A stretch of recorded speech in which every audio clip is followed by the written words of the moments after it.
Assalamualaikum warahmatullahi wabarakatuh. Waalaikumsalam warahmatullahi wabarakatuh. Selamat malam, teman-teman peserta webinar Lomba MPC, teman-teman Teknik Pertambangan Angkatan 2021. Sebelum memasuki acara, izinkan saya memperkenalkan diri terlebih dahulu. Perkenalkan, nama saya Faiza Femilia Putri, saya dari Prodi S1 Teknik Sipil Angkatan 2021. Di sini saya sebagai moderator akan memandu jalannya webinar MPC pada malam hari ini. Untuk teman-teman yang belum on cam, untuk segera on cam ya.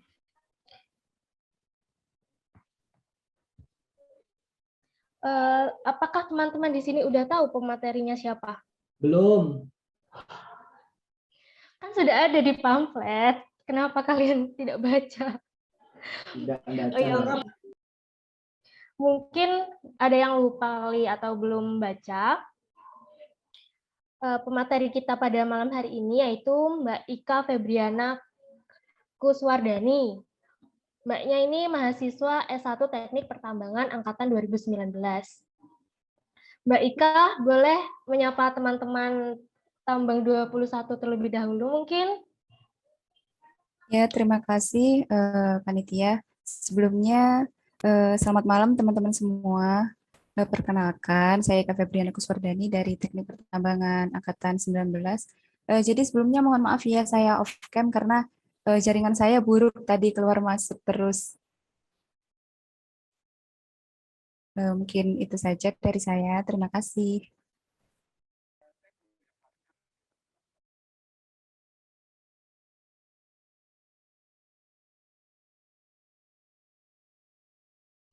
Oh ya, mungkin aku akan mengenalin nih Mbak Ika secara singkat aja.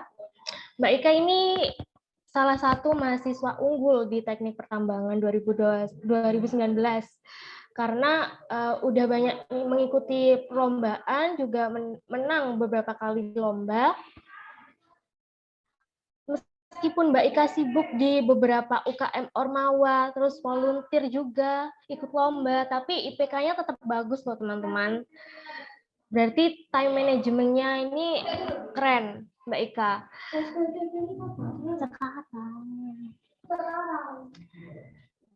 Mungkin sebentar lagi akan kami tampilkan CV dari Mbak Ika. Sabar ya teman-teman.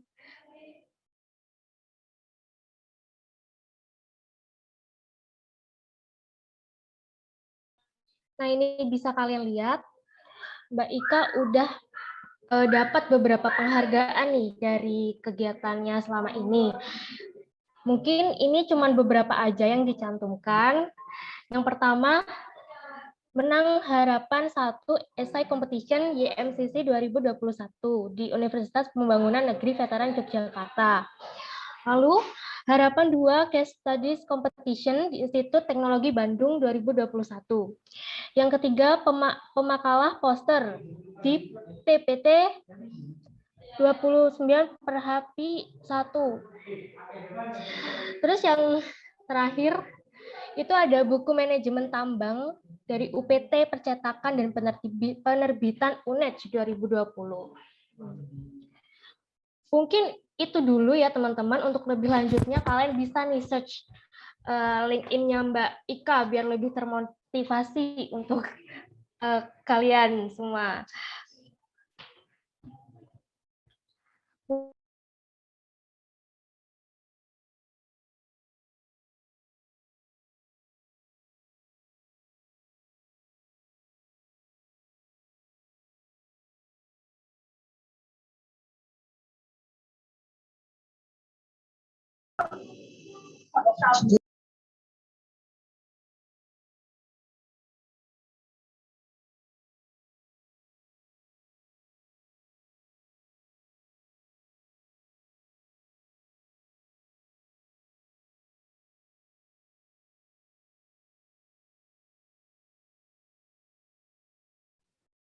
Mohon maaf, Panitia suaranya terputus ya? Atau cuma aku aja ini?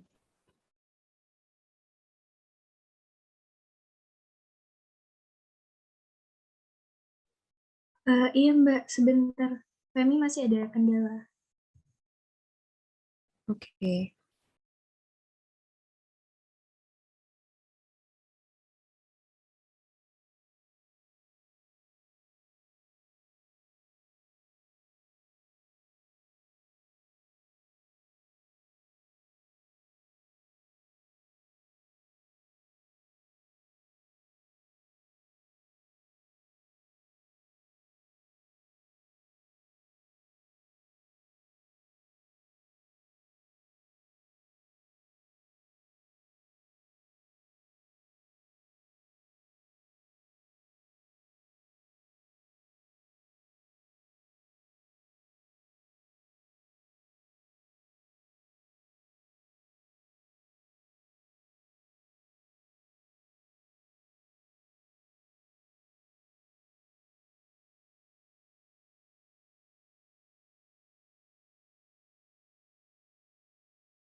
Mohon maaf ya teman-teman, barusan jaringan saya masih gangguan.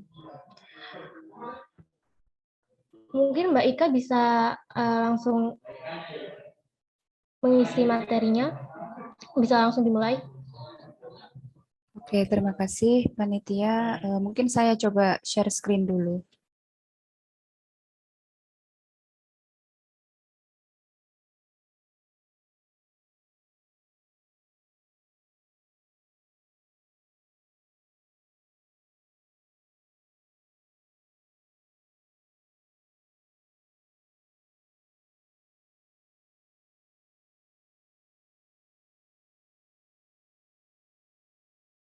Tuh.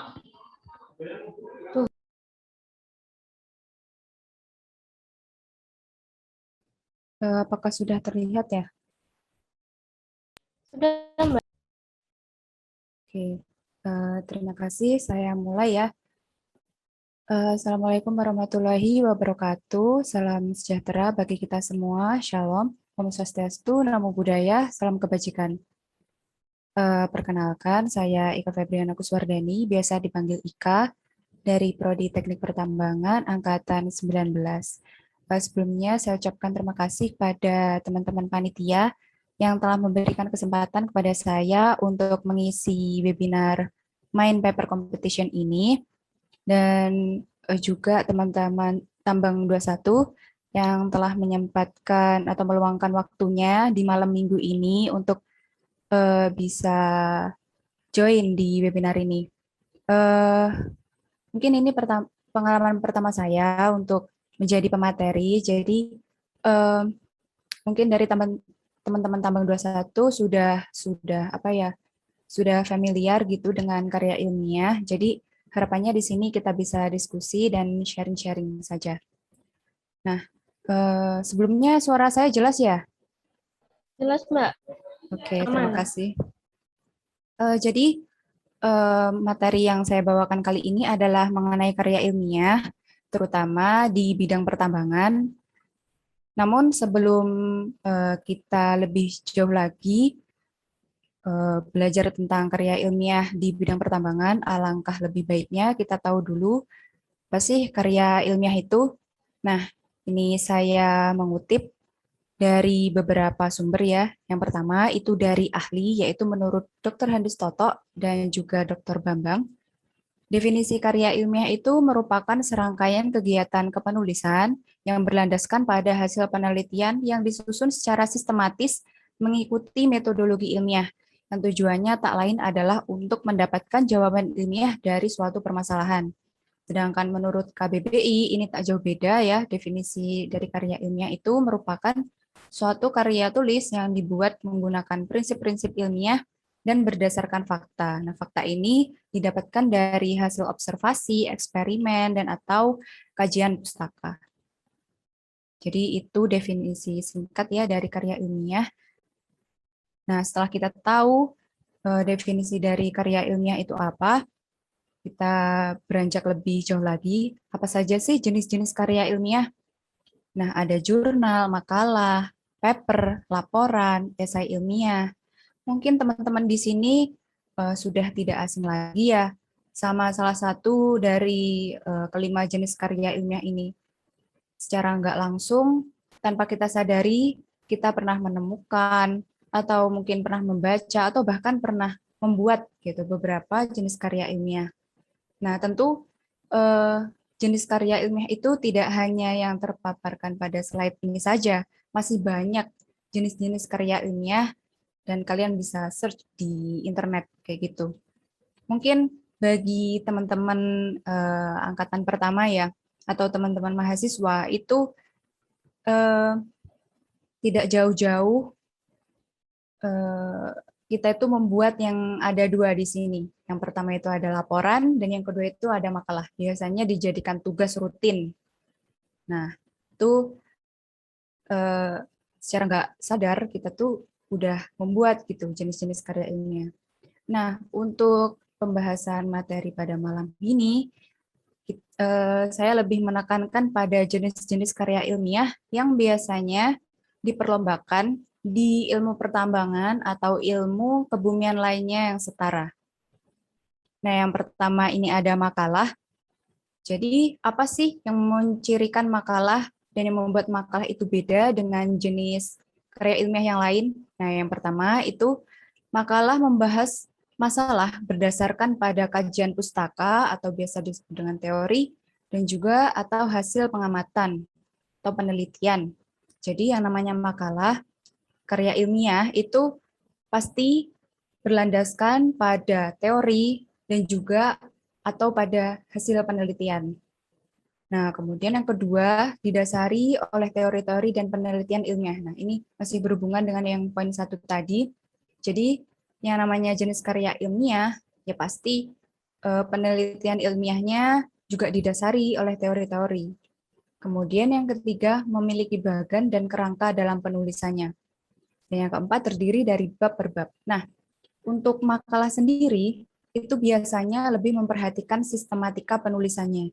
Jadi untuk makalah itu biasanya lebih formal ya dan memperhatikan kerangka dalam penulisannya dan juga bahasanya itu sebisa mungkin itu harus baku. Kayak gitu. Nah, selanjutnya gimana sih sistematika kepenulisan makalah? Nah, di sini saya membahasnya itu yang secara umum ya. Karena kalau di perlombaan-perlombaan itu biasanya pihak penyelenggara itu sudah menyiapkan template atau bahkan buku panduan ya sehingga peserta itu sudah tinggal membuatnya gitu dan formatnya di setiap penyelenggara itu biasanya berbeda-beda gitu tergantung kebijakannya seperti apa. Nah, di sini saya tulis gitu ya sistematika penulisan makalahnya secara umum. Nah, yang pertama itu ada judul. Nah, hampir semua jenis karya ilmiah itu pasti diawali dengan judul. Itu pasti. Kemudian yang kedua itu ada bab 1, pendahuluan. Nah, di pendahuluan itu isinya apa aja sih? Ada latar belakang. Jadi latar belakang dituliskannya suatu makalah ini itu apa? Dijelaskan, kemudian rumusan masalah dan juga tujuan penelitian.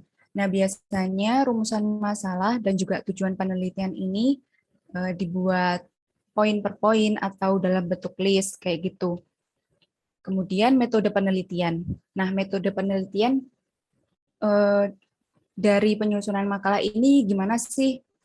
Apakah dengan cara observasi atau dengan cara eksperimen atau dan lain-lain sebagainya.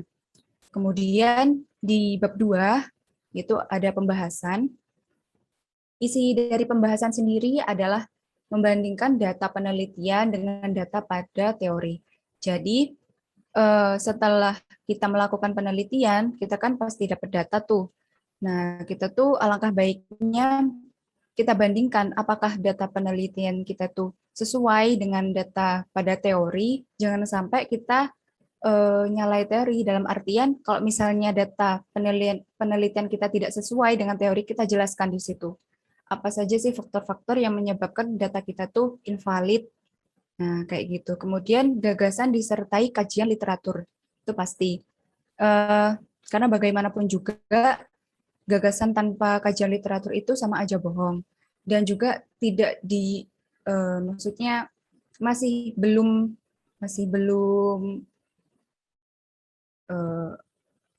di apa namanya kevalidasiannya itu masih belum fix gitu. Biasanya dipertanyakan, ini kamu dapat gagasan di sini dapat dari mana? Nah, kayak gitu. Kemudian di bab 3 itu ada kesimpulan dan saran. Nah, biasanya kesimpulan itu beda-beda formatnya. Ada yang dalam bentuk paragraf, ada juga yang dalam bentuk poin per poin. Nah, kalau untuk perlombaan itu tinggal ngikutin saja pihak penyelenggaranya itu maunya gimana. Kayak gitu. Kemudian yang terakhir pasti ada daftar pustakanya. Selanjutnya yaitu paper. Nah, jenis karya ilmiah selanjutnya yang biasa diperlombakan di ilmu pertambangan tak lain adalah paper. Apa sih ciri-ciri dari paper? Nah, yang pertama itu memuat pembahasan dari suatu topik tertentu dengan dukungan data dan argumen yang valid dan kuat. Lagi-lagi topik atau dukungan data dan argumen yang kita bawa itu harus ilmiah ya, harus yang sifatnya ilmiah yang mana teruji secara kuat dan gitu. Kemudian apalagi bahasanya lebih singkat dan jumlah halamannya lebih sedikit dari makalah. Nah, ini biasanya yang merupakan pembeda paper dengan makalah, yaitu di sini bahasanya lebih singkat, kemudian jumlah halamannya juga biasanya itu lebih sedikit dari makalah. Kemudian karena lebih sedikit dari makalah, biasanya paper ini hampir mirip gitu dengan penulisan esai ilmiah. Kemudian ciri-cirinya lagi adalah lebih fleksibel dan tidak terikat oleh sistematika penulisan.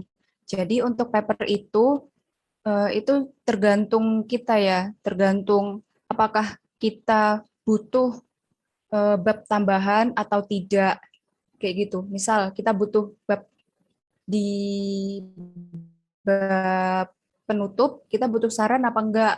Nah, kalau di makalah itu kan harus seperti itu gitu ya, harus formal, tata bahasanya juga harus formal. Nah, kalau di paper itu menyesuaikan. Kalau kita butuh bab itu ya kita masukkan, kalau enggak ya opsional gitu.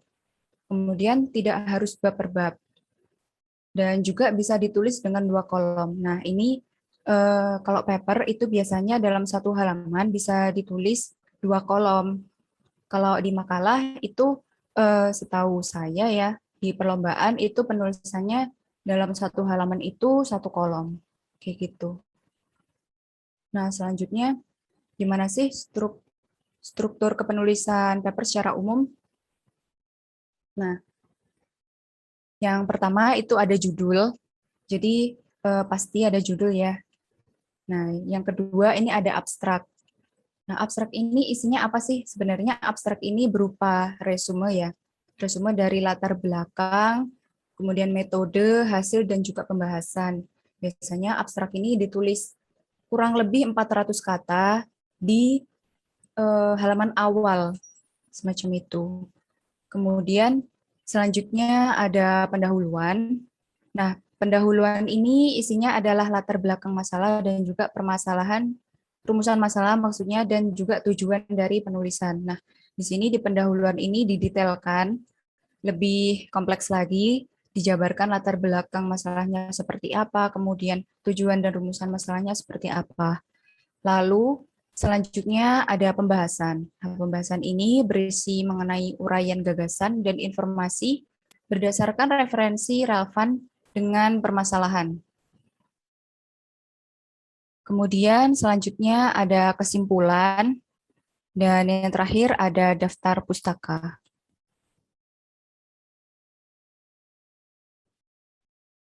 Selanjutnya yaitu ada esai ilmiah. Nah, esai ilmiah ini juga biasanya sering dijadikan perlombaan di pertambangan. Apa sih ciri-cirinya? Yang pertama, pasti yang namanya ilmiah ya, memuat bahasan dari sebuah topik tertentu dengan dukungan data dan argumen yang valid dan kuat.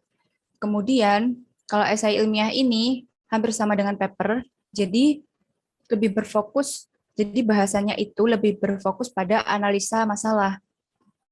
Analisa masalahnya seperti apa, sampai pada penyelesaian masalahnya seperti apa. Biasanya esai sama paper itu lebih fokus ke analisa masalah serta solusi dari suatu permasalahan itu seperti apa. Nah, kalau makalah itu lebih ke bagaimana cara kita mendapatkan data tersebut, kemudian kita bandingkan dengan literatur, kayak gitu. Terus juga struktur penulisan esai ilmiah ini tidak bab per bab, kemudian lebih sederhana lagi daripada paper. Artinya struktur bahasanya itu biasanya lebih simpel, dan juga karena memuat banyak-banyak argumen ya kalau di esai. Selanjutnya adalah sistematika penulisan esai ilmiah secara umum. Yang pertama itu ada judul, itu pasti, kemudian ada pendahuluan. Nah, pendahuluan ini hampir mirip dengan sebelumnya ya, yaitu berisi latar belakang masalah, kemudian pemaparan fenomena permasalahan, bisa disertai data. Biasanya datanya berupa dalam bentuk grafik, diagram, atau tabel. Kemudian juga berisi alasan pentingnya mengangkat permasalahan tersebut, dijabarkan di situ. Kemudian selanjutnya ada isi. Nah, isinya itu berupa gagasan penulis dan pemecahan masalah atau solusi berdasarkan kajian literatur. Nah, gagasan dan juga solusi yang kita tawarkan itu juga harus dilandasi oleh kajian literatur atau referensi yang valid. Biar apa ya? Kita tuh tidak bohong gitu loh. Biar kita tidak mengada-ngada. Kita menawarkan solusi itu berdasarkan data yang valid kayak gitu. Kemudian ada kesimpulan. Nah, kesimpulan ini merupakan rangkuman singkat hasil gagasan dan solusi. Kemudian di akhir itu ada daftar pustaka. Nah, setelah kita tahu sistematika kepenulisan karya ilmiah seperti apa, jenis-jenisnya itu seperti apa saja sih lomba kepenulisan di pertambangan? Nah, yang pertama ini ada Perhapi. Kalau yang belum tahu Perhapi itu apa, Perhapi itu adalah Perhimpunan Ahli Pertambangan Indonesia. Jadi, setahu saya Perhapi ini merupakan suatu organisasi ahli pertambangan Indonesia nomor 1 ya. Ya, itu namanya Perhapi. Kemudian biasanya setiap tahunnya itu mengadakan event yang namanya TPT Perhapi. Nah, di event tersebut biasanya tidak hanya satu acara saja yang mereka selenggarakan, ada berupa webinar series, kemudian juga ada perlombaan-perlombaan. Untuk yang tahun kemarin itu perlombaannya ada student paper contest yang mana partisipannya itu ditujukan oleh mahasiswa, kemudian juga ada perlombaan kepenulisan untuk praktisi. Jadi pesertanya itu dikhususkan oleh praktisi atau profesional-profesional tambang. Nah, yang untuk tahun ini itu ada student paper contest dan juga ada esai ilmiah di situ. Nah, kemudian berdasarkan pengalaman saya juga, apa sih keuntungannya gitu ya mengikuti perlombaan di Perhapi ini? Kalau yang pengalaman saya di SPC ini, kalau misalnya tidak lolos, itu mereka bakal menyuruh kita untuk membuat poster. Jadi makalah kita itu dibuat poster, kemudian bakal ditampilkan di event TPT Perhapi tersebut gitu.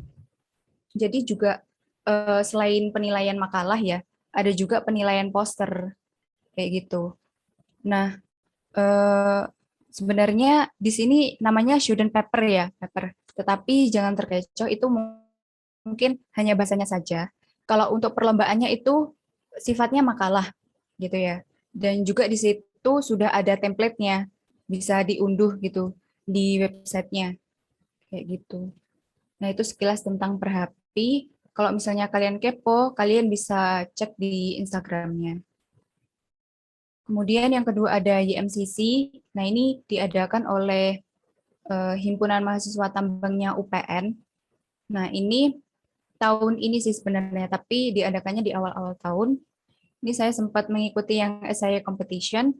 Jadi, essay ini sifatnya itu kelompok. Jadi satu tim itu maksimal 3 orang. Di situ peserta harus membuat esai ya yang temanya adalah dampak penerapan UU nomor 3 tahun 2020 terhadap kepentingan nasional. Jadi kita mengulas atau menganalisis permasalahan di UU Minerba yang baru, yaitu nomor 3 tahun 2020 ini, kita uraikan menjadi gagasan, suatu gagasan, dan yang juga tentunya harus didasarkan pada data-data yang valid. Nah, kalau UU ini data yang validnya apa? Yaitu ya berupa UU sendiri itu, gitu. Kita uraikan gagasan dan juga datanya atau informasi yang kita dapatkan ya dari UU itu. Kemudian analisa masalahnya seperti apa? Kita cari melalui berita di internet atau juga permasalahan-permasalahan yang membuat UU ini bermasalah tuh apa sih? Kemudian poin yang membuat UU ini positif yang ada hubungannya dengan kepentingan nasional itu apa saja sih? Nah, kita tulis di situ dalam bentuk esai. Kemudian ada juga International Student Paper Competition. Nah, untuk yang International Paper ini itu menggunakan bahasa Inggris dan juga berkelompok kalau setahu saya. Nah, yang pasti YMCC ini tidak hanya 2 perlombaan saja, ada banyak sekali perlombaannya. Salah satunya itu ada lomba main desain, terus ada drill and blast, ada pengolahan, dan lain-lain gitu. Jadi kalau kalian minat kayak perlombaan yang sifatnya fisik, itu bisa ikut tuh yang kayak gitu. Tapi kalau minatnya di kepenulisan, bisa ikut yang ini. Nah, cuman kalau IMCC ini, eh, informasi yang saya dapatkan itu diadakan setiap 2 tahun sekali. Gitu. Karena rangkaian acaranya juga banyak dan biasanya di akhir itu diadakan webinar series dengan mengundang praktisi atau profesional tambang kayak gitu. Nah, selanjutnya ada Mindfest. Mindfest ini diadakan oleh Himpunan Mahasiswa Tambangnya ITB. Nah, rangkaian acaranya juga banyak sekali. Ada case studies, ada poster competition, kemudian ada webinar juga. Nah, kalau yang saya ikuti kemarin itu case studies itu sedikit berbeda dari yang lain karena di situ peserta itu sudah diplot harus membuat paper yang dengan tema yang dipilih oleh panitia kayak gitu. Jadi setiap kelompok itu membahas tema yang sudah ditentukan oleh panitia. Ada yang membahas tema tentang K3, ada yang tentang bioteknik, tentang eksplorasi, dan lain-lain sebagainya. Nah, di situ tema tersebut itu ditentukan berdasarkan studi kasus. Jadi studi kasusnya itu pihak panitia membuat gitu ya. Kebetulan kalau aku dan juga temanku tim itu mendapatkan kasus tentang kecelakaan di tambang. Nah, di situ kita harus membuat paper yang isinya tak lain adalah bagaimana cara kita memecahkan solusi itu, kayak gitu. Jalan keluarnya kayak gimana supaya dapat meminimalisir terjadinya kecelakaan di area pertambangan, kayak gitu. Itu sekilas tentang Mindfest. Mindfest ini juga diadakan setiap 2 tahun sekali. Nah, selanjutnya ada ISMC. Ini baru-baru ini ya, yaitu diadakan oleh HMT ITB juga. Perlombaannya ada paper competition, ada juga poster and video competition. Nah, seperti itu. Apakah perlombaannya hanya ini saja? Tentunya tidak. Tentu masih ada banyak sekali perlombaan-perlombaan yang bisa kalian cari atau kalian akses melalui media sosial, baik melalui Instagram atau LinkedIn. Kalian bisa lihat-lihat tuh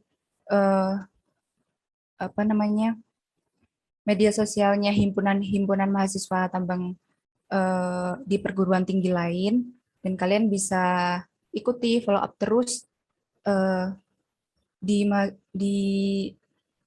himpunan tersebut tuh ngadain perlombaan apa sih, kayak gitu. Oke, mungkin itu sekilas ya tentang macam-macam perlombaan di bidang pertambangan.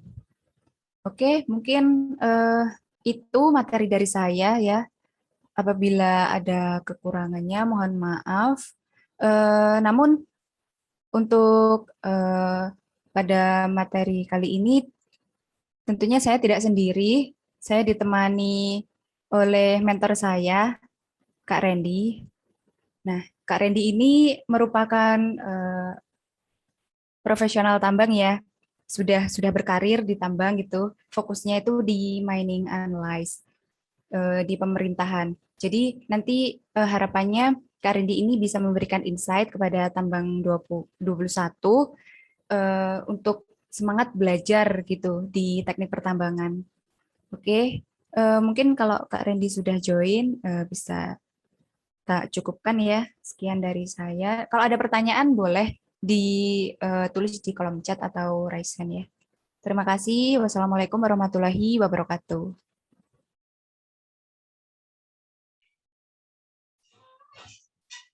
Waalaikumsalam warahmatullahi wabarakatuh. Gimana bisa ini Kak mulai aja Kak? Bisa, Kak? Bisa. Oke. Bismillahirrahmanirrahim. Assalamualaikum warahmatullahi wabarakatuh. Waalaikumsalam warahmatullahi wabarakatuh. Oke, jadi di sini saya sebagai mentornya Ika di program mentoring level nasional untuk ilmu pertambangan, pengen sharing-sharing santai aja dikit tentang gimana sih kuliah di teknik pertambangan dan mengapa istilahnya kalian nggak perlu nyesel untuk telah memilih jurusan teknik pertambangan itu sendiri. Nah, bentar ya, tak share screen dulu.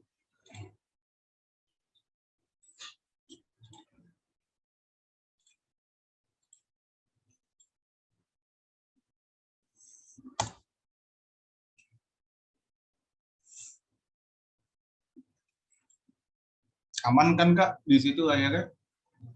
Aman. Aman ya, jelas ya. Suaranya juga jelas kan? Jelas kok, Kak. Oke, siap. Nuhun. Jadi Saya lebih namain ini sharing santai aja. Oh ya, sebelumnya mohon maaf, itu kamera saya nggak nyala, karena kamera di laptop saya bermasalah terus. Kamera di laptop ini bermasalah terus. Ika udah lebih tahu lah dari awal pertama nemu saya sama Ika di Zoom. Jadi mohon maaf gitu, kameranya nggak bisa nyala. Tapi nggak apa-apa kan, yang lebih penting kan materinya ya, bukan komuk orangnya gitu. Nah, jadi saya bagi aja sharing malam ini menjadi 4 bagian aja. Yang pertama tuh introduction atau pengenalan diri saya secara ringkas. Lalu yang kedua, mengapa tidak perlu menyesal kuliah di pertambangan. Lalu yang ketiga, memangnya prospek jadi engineer tambang itu apa sih? Dan yang terakhir adalah summary atau kesimpulan. Nah, untuk perhatian teman-teman sekalian, tipikal saya itu kalau di slide itu nggak banyak-banyak kata gitu.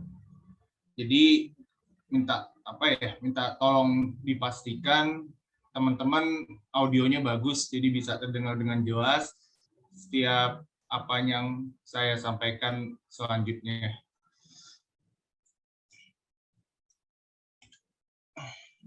Karena kalau kebanyakan teks, nanti khawatirnya lebih terfokus ke slide daripada ke narasumbernya begitu. Nah, jadi ini pengenalan diri saya. Nama saya tadi Randy Adri Safaran, dipanggilnya Randy kalau sama yang seangkatan, atau bisa dipanggil Kak Randy boleh, Bang Randy boleh, Kang Randy boleh kalau misalnya ada yang orang Sunda, atau Ak Randy gitu. Kalau Mas Randy kalau orang Jawa nggak masalah, nggak apa-apa asal jangan Mbak, jangan Ibu gitu, nggak masalah sebenarnya, apa aja. Asal jangan yang memang jelas spesifiknya itu untuk wanita, jangan ya. Nah, jadi sekarang saya bekerja sebagai analis pertambangan di pemerintahan, tepatnya di Dinas Energi dan Sumber Daya Mineral Pemerintah Provinsi Jawa Barat, penempatan cabang dinas SDM wilayah 1 Cianjur. Nah, wilayah 1 Cianjur ini sendiri meliputi, kalau tambangnya meliputi 2 wilayah, yakni Kabupaten Cianjur dan Kabupaten Sukabumi. Kota Sukabumi tidak, karena tidak ada IUP-nya. Tidak ada izin usaha pertambangannya, ataupun IPR-nya juga nggak ada. Jadi makanya cuma 2 wilayah itu saja. Namun di bidang air tanah dan di ketenaga listrikannya Kota Sukabumi ada gitu. Karena sebagai analis pertambangan, selain dituntut untuk menguasai materi tambang, juga dituntut menguasai ilmu tentang air tanah, tentang hidrogeologi, seperti itu, tentang aquifer dan seterusnya. Nah, saya dari UIN Syarif Hidayatullah Jakarta, angkatan 2014. Nah, dulu pas di himpunan, saya ini menjabat sebagai sekretaris divisi kerohanian dari tahun 2016 sampai 2018. Tugasnya adalah ya merancang gimana divisi itu berjalan dengan baik, merancang prokernya, membangun fondasinya, karena dulu kebetulan angkatan saya tuh jurusan tambang angkatan pertama. Nggak tahu kalau Ika angkatan berapa ini, Kak? Udah berapa kali, Kak? Saya angkatan pertama, Kak. Oh, 2019 pertama? Iya, pertama. Wah, baru ya, sama lah. Kirain ada lagi cuttingnya, nggak ada ya. Oke, lanjut. Jadi 2014 saya masuk, itu angkatan pertama. Jadi dulu baru ada himpunannya tahun 2016. karena kan mesti diproses dulu kan ya, untuk gimana supaya jadi himpunan yang lamanya di administrasinya. Kalau di teknisnya mah cepat. Karena ya gitu, sebagai seorang engineer kita dituntut harus cepat gitu dalam bertindak. Nanti kalau nggak cepat bertindak, keburu insiden duluan kalau di lapangan.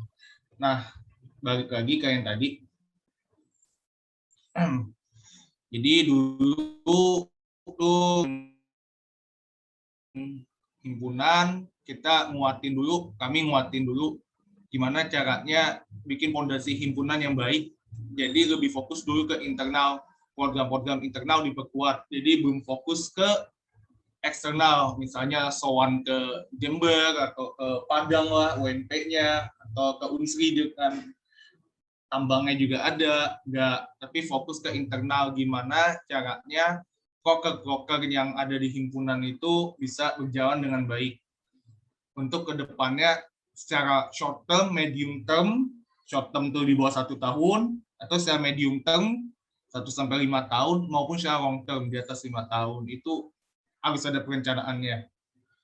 Dan alhamdulillah untuk divisi kerohanian itu sudah terbangun dengan baik atas izin Allah. Nah, selain punya pengalaman di himpunan, saya juga pernah KP di Batan, di Lebak Bulus, Jakarta Selatan. Jadi terus juga TA di Antam, di Maluku Utara. Kenapa dulu milih Antam? Karena mungkin lebih tepatnya BUMN. Nah, kenapa Maluku Utara? Karena waktu itu susah buat nyari tempat TA. Jadi ya realistis aja, biarin agak jauh tapi dapat cepat lulus. Kan istilahnya wajar gitu, setiap mahasiswa tuh pengennya cepat lulus gitu ya, biar nggak bayaran membengkak gitu. Dan itu cuma salah satu alasan aja, alasan lainnya banyak lah gitu. Nah, sebelum saya di pemerintahan sekarang, saya bekerja sebagai engineer juga sama, tapi di PT Ceria Jasa Tambang Pratama, site-nya di Sulawesi Tenggara. Itu sebelum pas sudah keterima CPNS, itu saya udah dimutasi ke Jakarta, ke HO-nya. Katanya karena kinerjanya bagus, alhamdulillah. Jadi diperlukan di HO. Jadi di site-nya di-handle sama yang lain gitu. Nah, di HO ini saya bertugasnya lebih banyak. Ada nyusun SOP tambang, ada juga menyusun tentang gimana seharusnya perencanaan geotek di tambang, ada juga ngurus spare part alat berat juga ada, bahkan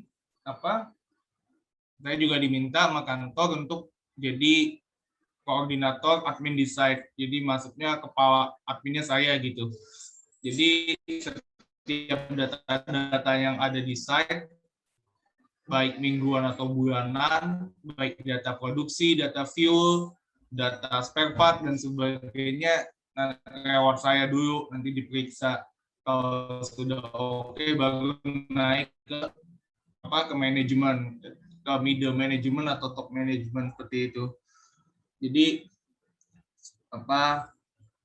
itu alhamdulillah saya ada pengalaman baik di lengkap lah, alhamdulillah, walaupun nggak lama-lama banget semuanya. Ada cuma satu yang nggak ada, cuma di konsultan doang, tapi ya nggak apa-apa lah, itu masuknya nggak terlalu mayor gitulah. Yang mayor itu yang 3 itu kan pemerintah, BUMN atau swasta gitu.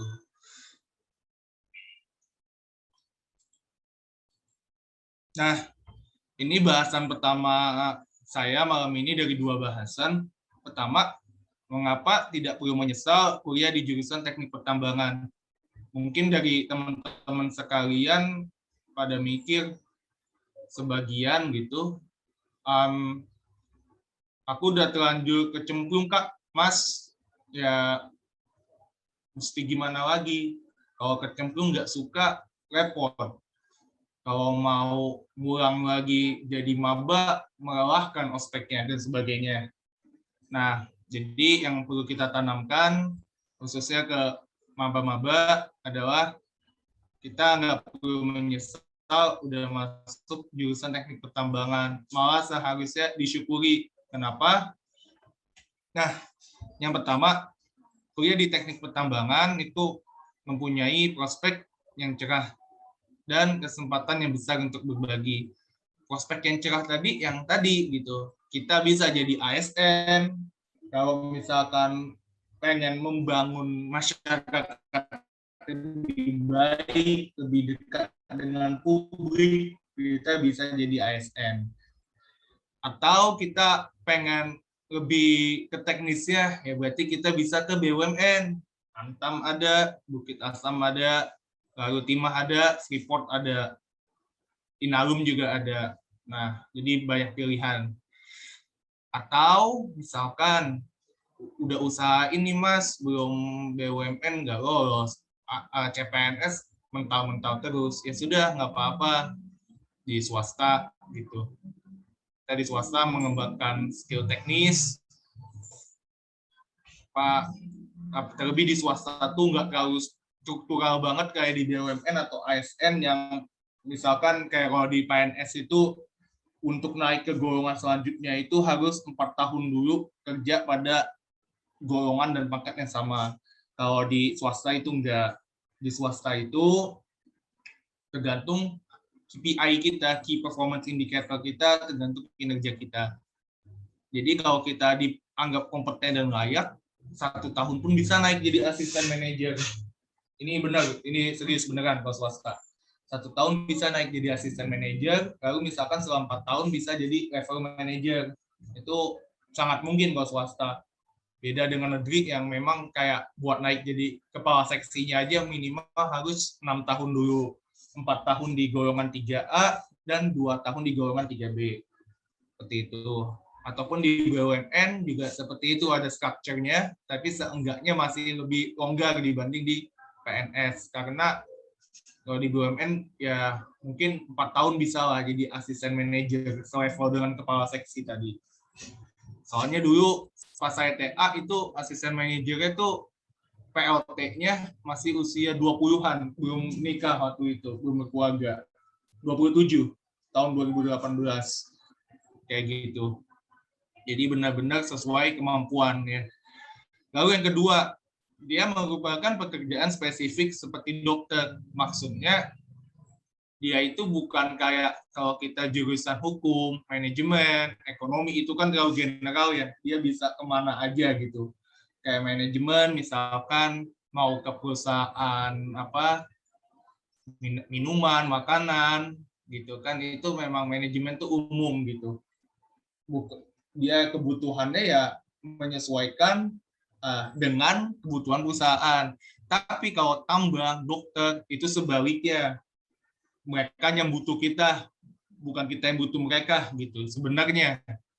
Tapi karena qadarullah ini pandemi, jadi mungkin sedikit lebih susah ya dalam pencarian kerja gitu. Nah, jadi intinya adalah ini pekerjaan spesifik seperti dokter.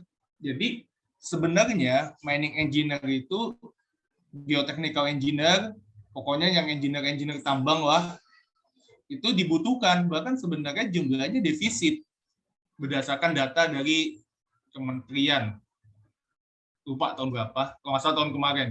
Ya pokoknya masih defisit banyak. Banyak Indonesia butuh mining engineer. Karena apa? Indonesia punya hasil bumi yang besar, tinggal pengelolaannya aja dan SDM-nya aja. Gimana supaya dari hulu ke hilir itu bisa sesuai dengan target dan memenuhi devisa kalau untuk ekspor. Jadi nggak perlu nyesel ya, malah dibutuhin gitu loh. Orang kalau dibutuhin kan harusnya kita lebih mengejar gitu ya. Nah, lalu yang ketiga, banyak tantangan dan pelajaran hidup. Jadi misalkan kita bisa nge-challenge diri kita sendiri gitu dengan kuliah di teknik pertambangan. Oh saya 1 tahun pertama harus bisa ngirim paper ilmiah nih skala nasional. 1 tahun kedua jadi mentor di himpunan. 1 tahun ketiga jadi yang lain-lain, lebih upgrade dan terus upgrade. Dan itu sangat terbuka di jurusan teknik pertambangan. Memang mungkin jurusan teknik pertambangan itu kerasnya itu mungkin setara atau hampir setara dengan dengan kayak semacam IPDN dan sebagainya. Tapi ya nggak apa-apa, itu buat pelajaran hidup bahwasannya nggak ada yang harus nggak ada yang instan gitu.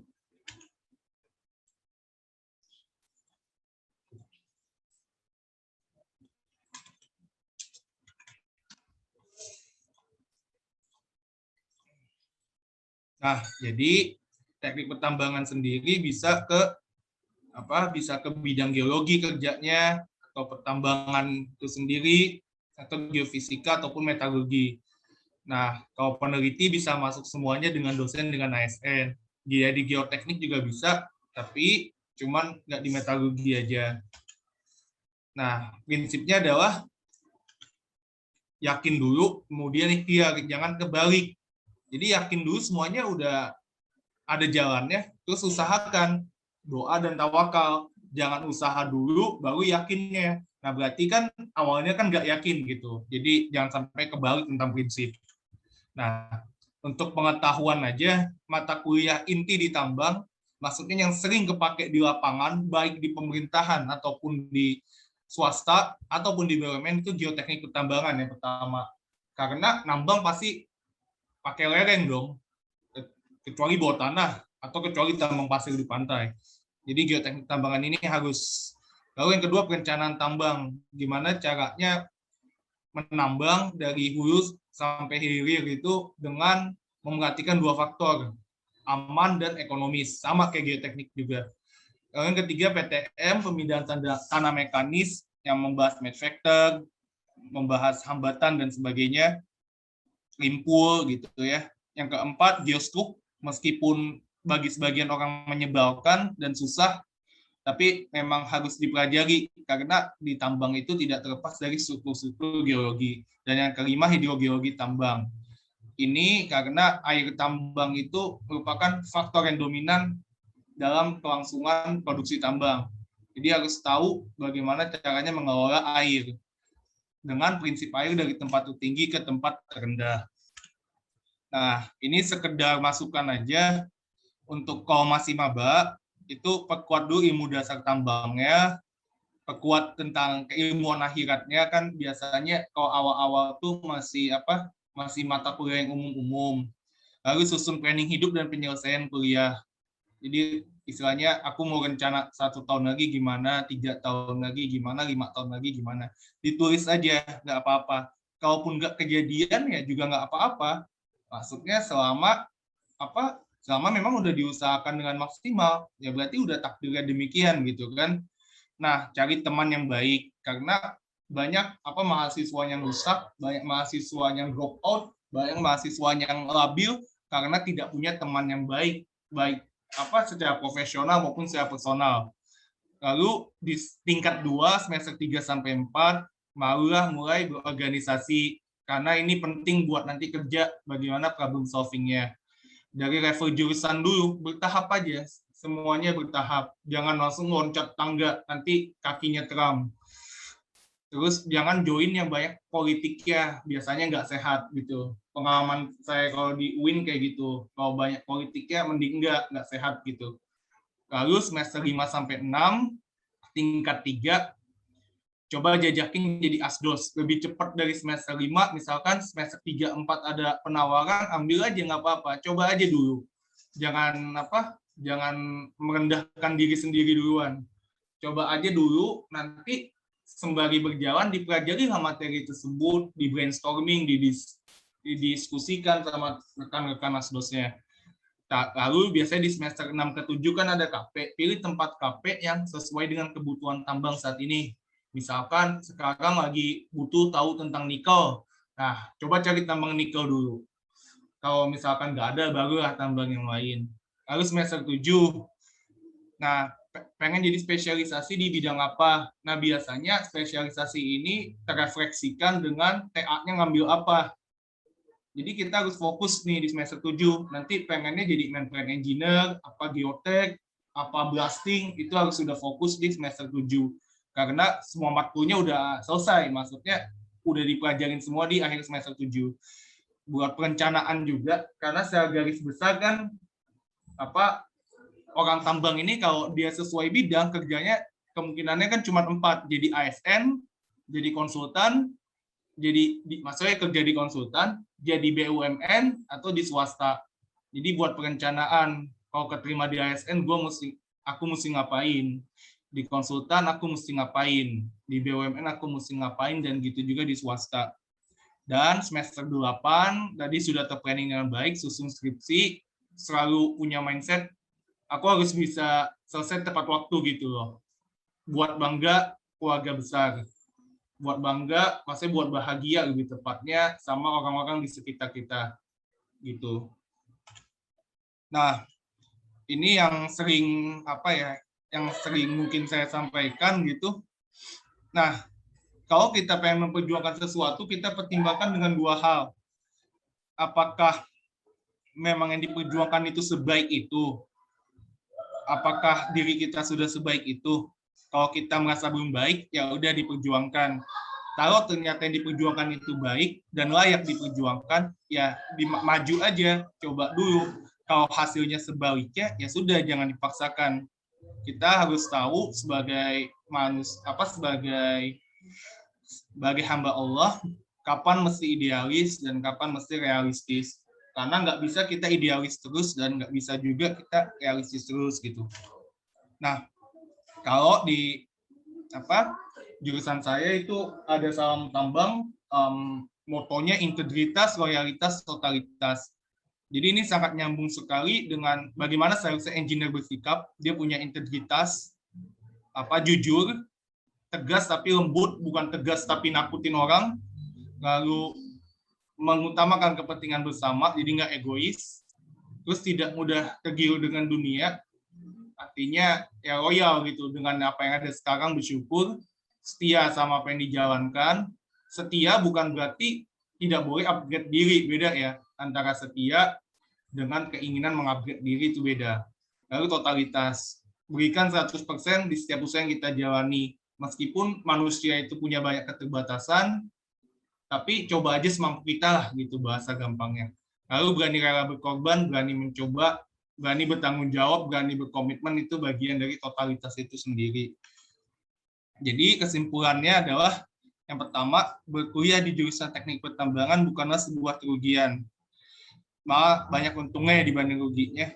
Lalu yang kedua, banyak literasi dan pengetahuan ilmiah, banyak bikin paper, bikin resume, bikin artikel, itu sangat penting, sangat dipakai ketika udah kerja. Dan lalu yang ketiga, berprasangka baiklah dengan setiap kehendak Allah, sekalipun itu pahit, karena pasti ada kebaikannya. Walaupun misalkan kita kaget-kagetan atau shock atau patah di awal. Jadi mungkin kurang lebih seperti itu pemaparan dari saya. Mohon maaf jika ada salah dan kurang. Kalau benar itu dari Allah, kalau saya dari diri saya pribadi. Mungkin kalau ada sesi tanya jawab, ya monggo dipersilakan. Baik, terima kasih banyak untuk Kak Randy atas pemaparan yang sangat insightful ya teman-teman, menambah pengetahuan dan wawasan teman-teman juga di sini. Jika ada pertanyaan dari teman-teman Tambang 2021, silakan untuk ditanyakan kepada Kak Randy mumpung ada di sini. Karena ini kesempatan sekali kalian mungkin untuk bisa ngobrol lah, tanya-tanya dengan Kak Randy langsung. Silakan teman.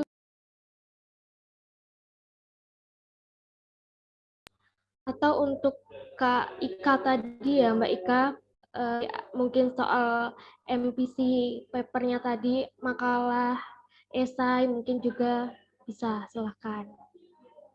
Santai saja teman-teman.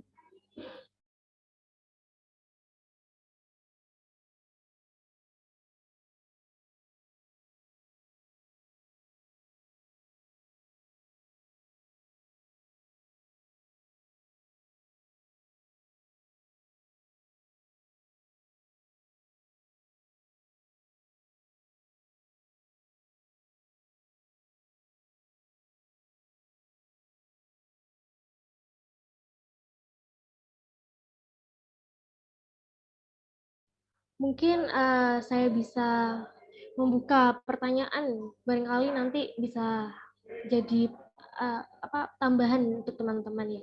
Ini saya ingin bertanya kepada Mbak Ika. Mungkin yang jadi permasalahan dan problem dari teman-teman saat mengikuti lomba karya ilmiah itu di menentukan subtema di sini ya Kak. Itu bagaimana ya cara agar kita dapat menemukan ide yang sesuai dengan subtema yang dilombakan. Oke, terima kasih ya pertanyaannya. Akan saya jawab. Jadi, untuk menentukan subtema dari penulisan karya ilmiah, yang pertama, sebelum kita ikut ya, ini berdasarkan pengalaman saya, itu kita kontak dulu sama dosen gitu. Kita bahas bareng gitu, Pak atau Bu, saya mau ikut kompetisi A gitu misalnya. Oke, nanti disetujui sama dosen, kemudian temanya apa? Kemudian temanya tentang misalnya tentang dampak UU terhadap kepentingan nasional. Terus subtemanya apa saja di situ? Misal ada sosial, ekonomi, budaya, dan lain-lain. Nah, subtemanya itu semua Bu atau Pak. Terus gimana ya? Kan pasti kita bingung gitu. Nah, nanti dari dosen itu biasanya sudah ngasih, "Oh ini loh, lihat kamu, di beritanya ini," misal dikasih gitu, atau referensi. Di situ mengulas gitu mengenai ekonominya seperti apa, kemudian sosialnya gitu seperti apa. Nah, itu bisa membuat menginspirasi kita kayak gitu. "Oh iya nih, aku punya punya, kayaknya aku lebih prefer ke subtema ekonomi deh," gitu. Ya kita cari tahu lebih banyak gitu, kita sudah dipancing kan, dipancing referensi, salah satu referensi gitu dari dosen untuk misalnya kita, ya udah kalau kita tertarik, kita telusuri lebih dalam subtemanya. Nah kalau misalnya, dosen kita, tidak bisa memberikan referensi di awal gitu misalnya, itu seperti apa? Ya kita, telusuri gitu ya, oh kalau masalahnya mengenai pembahasan UU, itu, kita analisis tuh di berita, masalah-masalah yang sering atau yang menjadi hot topic itu yang apa.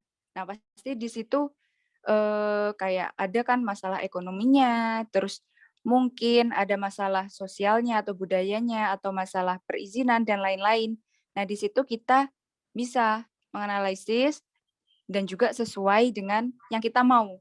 Kita concern-nya di apa, pilih salah satu. Terus setelah kita tentukan, nah kita cari lagi referensi-referensi lain untuk kita analisis permasalahannya dan juga kita bandingkan dengan tentunya dengan UU itu sendiri gitu. Mungkin itu yang bisa saya sampaikan ya. Bagaimana? Terima kasih Mbak Ika sudah cukup menjawab. Jadi kita perlu konsultasi dulu kepada dosen yang bersangkutan ya untuk langkah pertama. Jadi nanti untuk ke belakangnya bisa dibicarakan lebih dengan beliau-beliau.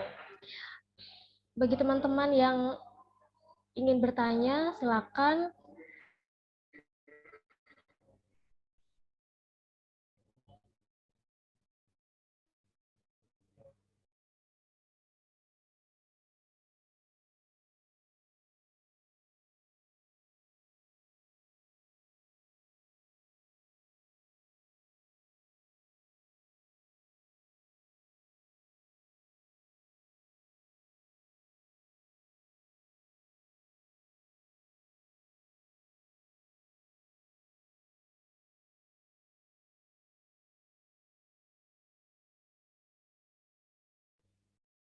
Silakan teman-teman. Ini nanti kalian kan akan mengikuti lomba dari MPC sendiri, di mana kalian ya akan membuat karya tulis ilmiah kalian sendiri. Jadi mungkin ada yang masih dibingungkan, ini baru pertama kali atau bagaimana. Jadi bisa. Oh itu ada dari Fauzan. Hanif, silakan Fauzan. Baik, sebelumnya terima kasih atas waktunya. Saya izin bertanya kepada Mas Randy. Menyangkut dengan perkuliahan di teknik pertambangan, saya ingin bertanya, apa sih Mas motivasi dari Mas Randy sendiri dahulu sehingga masuk di kuliah di teknik pertambangan? Terima kasih. Ini Mas Fauzan ya? Enggih, Mas. Nggih, monggo. Oke. Jadi gini Mas, sebenarnya ya, kalau saya boleh jujur, aku tuh dulu bukan bukan tujuan pertama teknik pertambangan, tapi itu saya tuh dulu pengennya sebenarnya psikologi. Dulu cita-cita dari SMA pengen masuk psikologi. Nah, kebetulan karena saya kelas IPA dulu di SMA di Jakarta Timur, di salah satu SMA negeri di Jakarta Timur. Nah, saya inilah konsultasi sama guru BK.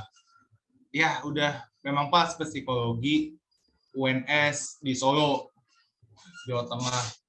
Tapi karena satu dan lain hal, akhirnya nggak jadi di Solo karena saya harus kuliah di Jabodetabek gitu.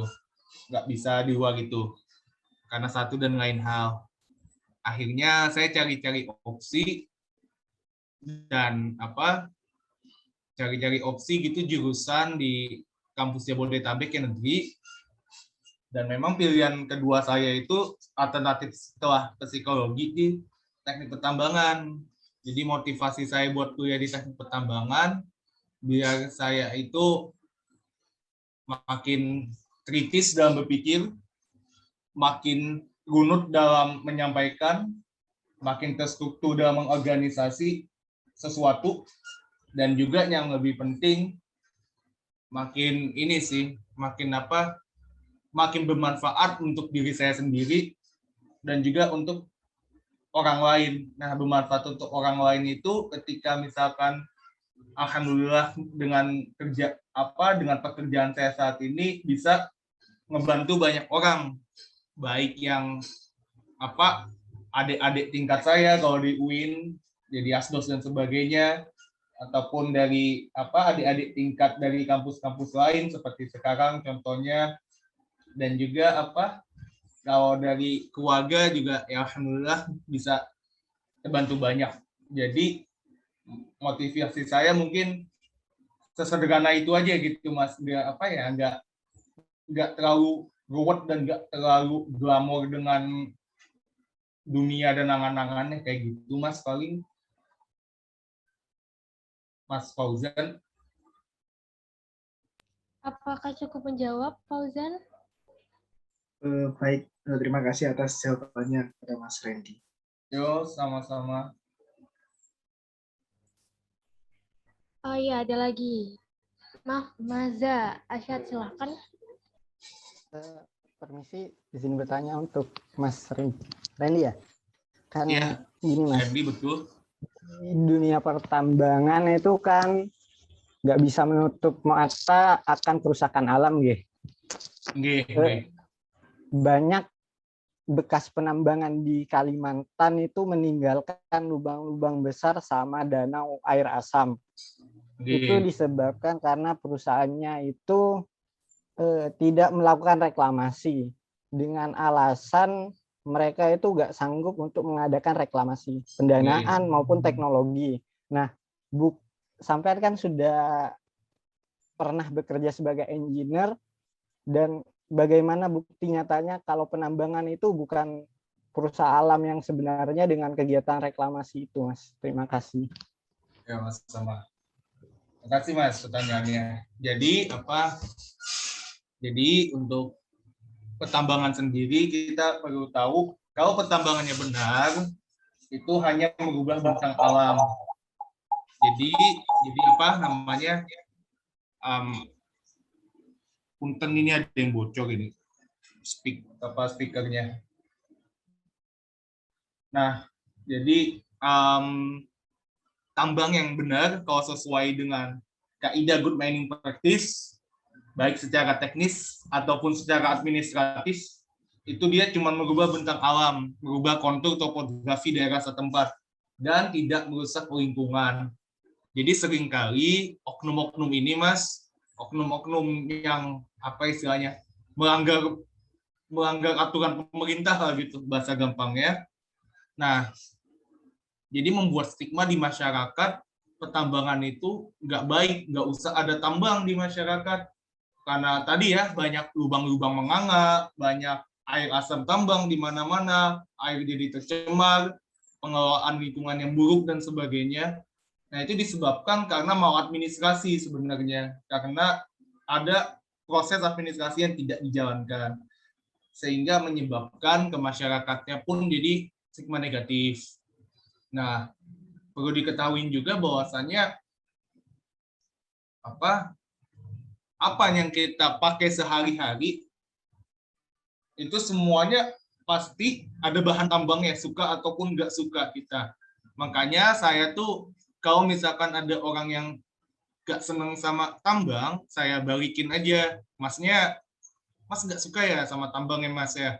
Nah, misal gitu ya, ya udah berarti Masnya jangan tiap pagi nggak usah pakai motor, jalan kaki aja di rumput belukar, atau apa ya, maaf sebelumnya ya, atau dosen saya dulu lebih ekstrim lagi satirnya, bilangnya ya udah Mas, kalau misalkan sampean nggak mau pakai tambang, benci sama tambang, ya sudah telanjang aja, mohon maaf gitu, telanjang aja sampeannya di luar di sini gitu. Nah, jadi intinya kita perlu tahu gitu tentang ilmu pertambangan bagaimana. That's why ada mining engineer. Itulah kenapa ada mining engineer. Karena kalau cuma tambang nggak ada ilmunya, nggak ada ketentuan-ketentuannya, ya udah, nggak usah kuliah saya 5 tahun kan gitu kan gampangnya, kurang lebihnya gitu. Nah, jadi makanya kita perlu edukasi lagi kepada mahasiswa, kepada masyarakat awam bahwasanya tambang itu tidak merusak alam jika memang ketentuan-ketentuannya dijalankan. Jadi mungkin seperti itu, Mas.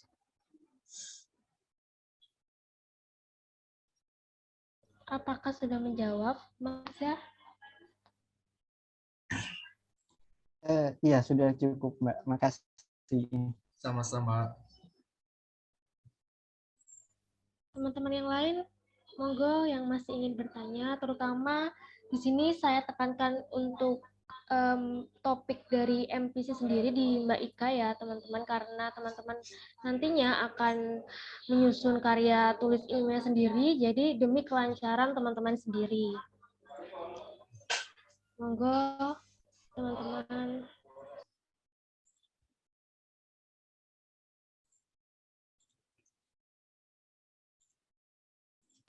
Mungkin saya lagi ya Mbak Ika, karena saya juga kepo ini.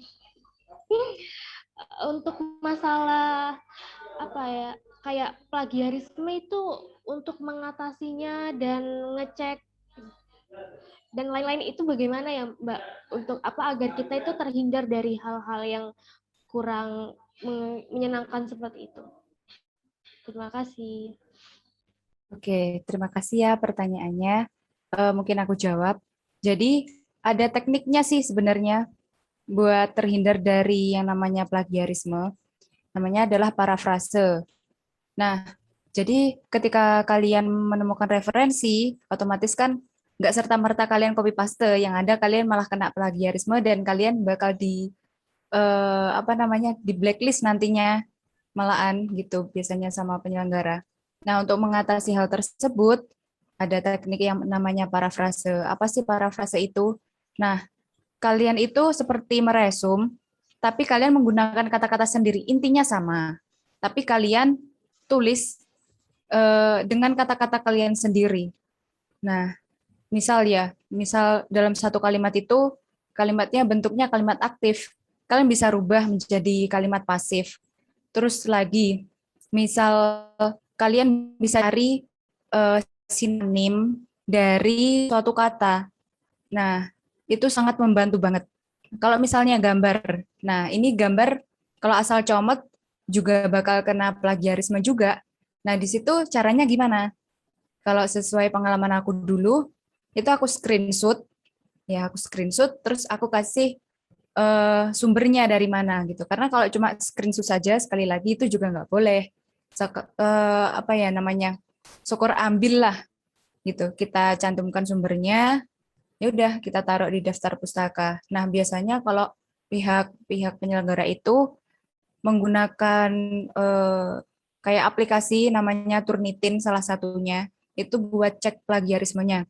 Jadi ketika aku dulu nyusun buku manajemen tambang dengan dosen aku sama teman-teman tim aku itu, mekanisme Turnitin itu kayak setiap kalimat atau setiap kata, setiap kalimat utamanya itu di apa namanya langsung terlihat gitu. Oh, ini ternyata mirip dengan websitenya A. Terus kemudian kalimat selanjutnya ini mirip dengan website B. Terus di total dalam bentuk persen kalau nggak salah. Nah, biasanya kalau aku buku kemarin itu tidak boleh lebih dari 30% mencomot kata-kata dari referensi atau bisa dari internet, buku, dan lain-lain. Itu nggak boleh. Harus di bawah 30% kayak gitu. Nah, biasanya ada ketentuan sendiri berapa persennya plagiarisme kayak gitu. Mungkin itu gimana? Apakah bisa menjawab? Cukup menjawab Mbak Ika. Terima kasih atas jawabannya. Karena kita di sini juga memiliki waktu yang terbatas, jadi teman-teman mohon maaf. Mungkin pertanyaannya bisa ditanyakan secara pribadi ya kepada Mbak Ika ataupun Mas Randy dari sosmed masing-masing. Sekarang